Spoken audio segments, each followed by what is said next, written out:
condo versus house, the claymation showdown, which is right for you. All right, so what is going on, guys? It's SM here, and welcome to our channel. Today, we're diving into one of the biggest decisions you'll ever make, choosing between living in a condo or a house. We'll break down the pros and cons of each to help you make an informed decision. We're talking costs, maintenance, amenities, privacy, all the good stuff. So grab a coffee, smash that like button, and let's get into the ultimate showdown, condo versus house. The nitty-gritty, unpacking the costs. All right, let's kick things off with the big one, cost. When you're looking at a condo versus a house, the initial purchase price is usually the first thing that jumps out. Generally speaking, condos tend to have a lower entry price point compared to standalone single-family houses in the same general area. But hold on, the purchase price is just the tip of the iceberg. You've got to factor in property taxes and the infamous HOA fee for condos. For houses, you don't typically have an HOA fee unless you're in a specific type of planned community, but you're on the hook for all maintenance yourself.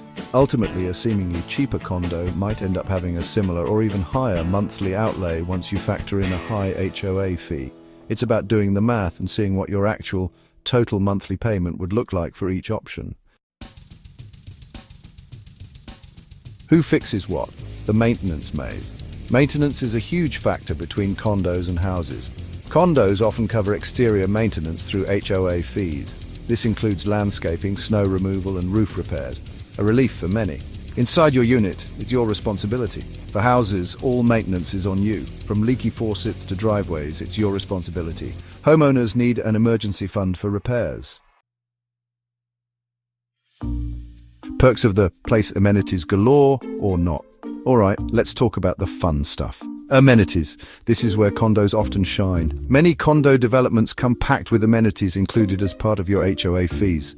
We're talking about things like swimming pools, fitness centers, clubhouses, and sometimes even dog parks or business centers.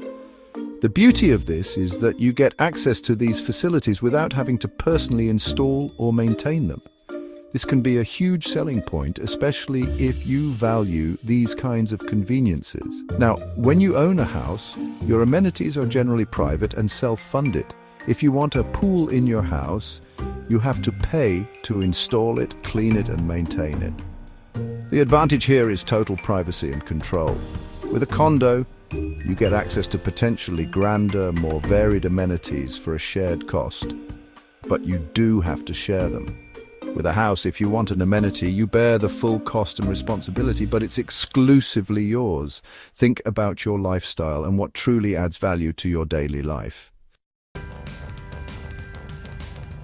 Chapter 4, Your Own Bubble, the Privacy Equation. Let's move on to a really important factor for many people. Privacy. When you live in a condominium, you're inherently living in closer proximity to your neighbors. This shared living environment means you might hear your neighbors more often. In contrast, a single-family house generally offers a much higher level of privacy.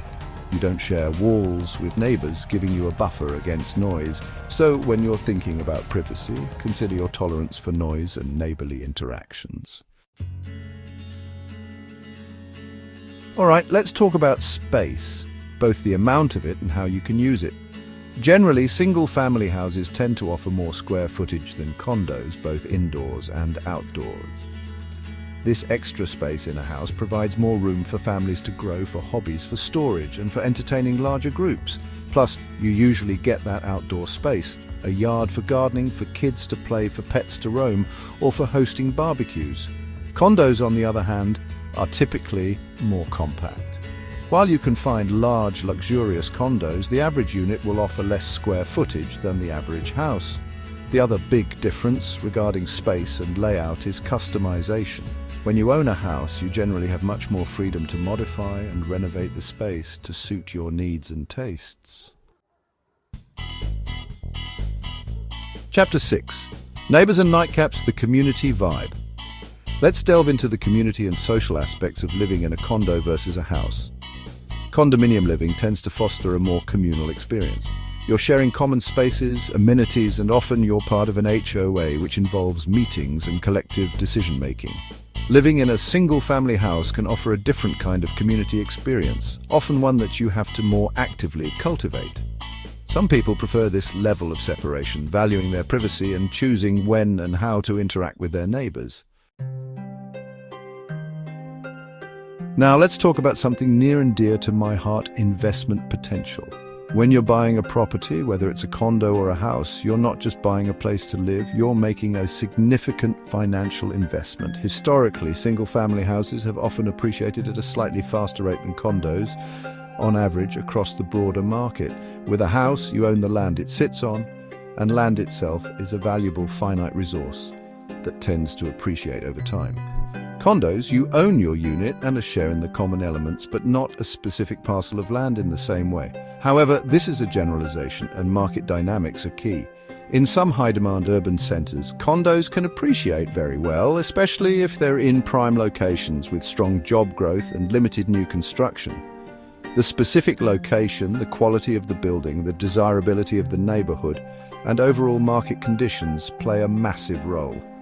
A well-maintained condo in a fantastic location could easily outperform a rundown house in a less desirable area. So, it's not as simple as houses are always better investments.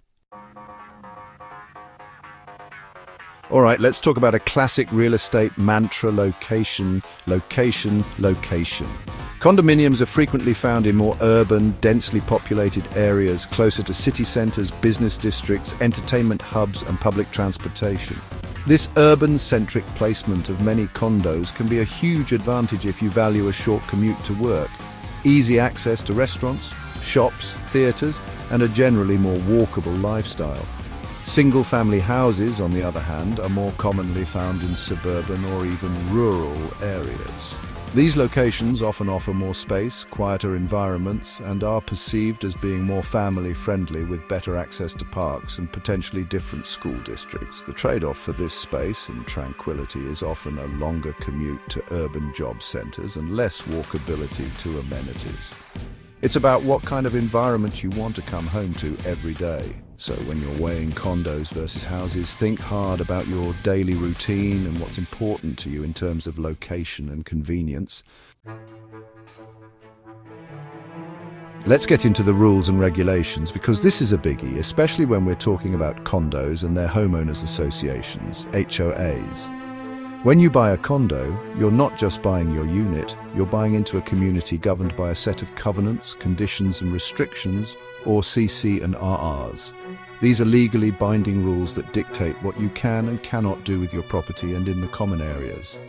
While these rules can be beneficial in preventing your neighbor from painting their unit bright purple or leaving junk on their balcony, they can also feel restrictive to some owners. With a single-family house, you generally have far more freedom. Your main limitations are local zoning laws and building codes, which are typically less intrusive on a day-to-day basis than detailed HOA rules. This freedom comes with the responsibility of being a good neighbor, of course, but you're not subject to fines from an HOA for having your trash cans out too long or for the type of flowers you plant. If you dislike rules or being told what to do with your own property, the HOA lifestyle of a condo might not be for you. Alright, we've covered a ton of ground costs, maintenance, amenities, privacy, space, community, investment, location, and rules. Now it's time to bring it all together and talk about the overarching theme: lifestyle. Ultimately, the decision between a condo and a house should come down to which option best aligns with your current and foreseeable future lifestyle, your personal preferences, and your financial comfort zone. If you're someone who prioritizes convenience, low personal maintenance, access to shared amenities like a gym or pool, and perhaps a more urban, walkable location, then a condo might be an excellent fit. On the other hand, if your lifestyle demands more space, both indoors and out, greater privacy, the freedom to customize your home extensively, and you don't mind or even enjoy home maintenance tasks, then a single-family house is likely the better choice. Think about your day-to-day life. What frustrates you about your current living situation? What do you dream of having in your next home? The key is to be honest with yourself about your priorities. Do your due diligence on all the factors we've discussed and make an informed decision rather than an emotional one. Alright guys, that is a wrap on our claymation showdown of condos versus houses. Thanks for watching. We hope this video helped you understand the pros and cons of living in a condo versus a house. It's a massive decision, probably one of the biggest you'll make, so taking the time to really understand these differences is so important. Remember, there's no right or wrong answer here. It's all about what fits your life, finances, and future goals. Don't forget to like this video if you found it helpful and subscribe for more content. Thanks again for watching, and we'll see you in the next video.